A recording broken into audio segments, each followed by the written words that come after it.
Tonight we are taste testing a few different snacks we might have on the menu for the brewery. Some saltines, some oyster crackers, 6 or 7 different flavors. Firecracker is a recipe that comes from Alabama. That's their state cracker. That's made with olive oil, a lot of red pepper flakes, garlic, and onion. And you throw everything into a big plastic bag, mush it up, and then leave it on your counter for about 12 hours. Take it out of the bag and eat them up. It's really hard, guys. It's not easy at all. It's super complicated.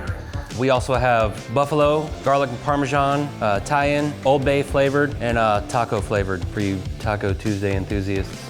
So we're gonna be pairing these crackers with some smoked tuna dip that we picked up right down the street from Tarpon Dock Seafood.